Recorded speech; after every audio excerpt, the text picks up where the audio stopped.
পুরান ঢাকার মিটফোর্ডে সোহাগ হত্যাকাণ্ডের ঘটনা সম্পর্কে বিস্তারিত জানাতে খালেদা জিয়ার গুলশানের রাজনৈতিক কার্যালয়ে সংবাদ সম্মেলনের আয়োজন করে বিএনপি। সম্প্রতি মিটফোর্ডে একটি ঘটনাকে কেন্দ্র করে একটা দলের মহাসচিব মির্জা ফখরুল ইসলাম আলমগীর বলেন, কুমিল্লায় ইমাম হত্যা, মুরাদনগরে ৩ জনকে পিটিয়ে হত্যা, খুলনায় যুবদল নেতা মাহবুব মোল্লাকে রক কেটে হত্যা ও মিটফোর্ডে সোহাগ হত্যাকাণ্ড নিয়ে পরিকল্পিতভাবে দেশে অস্থিতিশীল পরিস্থিতি সৃষ্টি করা হচ্ছে।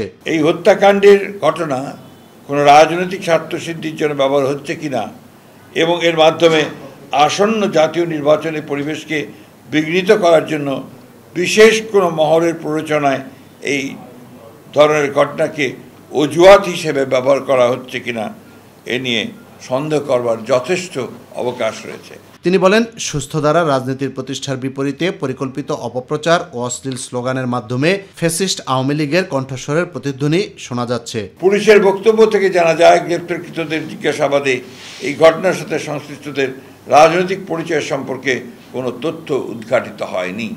সরকার পরিচালনার দায়িত্বে না থাকা সত্ত্বেও বিশেষ একটি রাজনৈতিক দল ও তার প্রধান নেতৃত্বকে দায়ী করে বিক্ষোভ মিছিল আয়োজন এবং অশ্লীল ভাষা প্রয়োগ করে রাজনৈতিক সংস্কৃতিকে আবারও সেই ফ্যাসিবাদের যুগে ফিরে নিয়ে যাচ্ছে কিনা সেটাও জনগণের সামনে প্রশ্ন হয়ে দেখা দিয়েছে।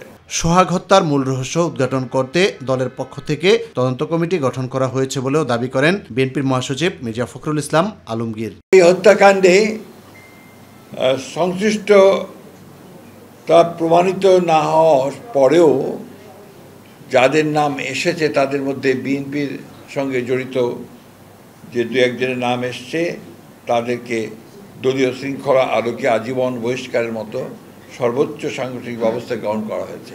ইউসুফ আলী, মাই টিভি, ঢাকা।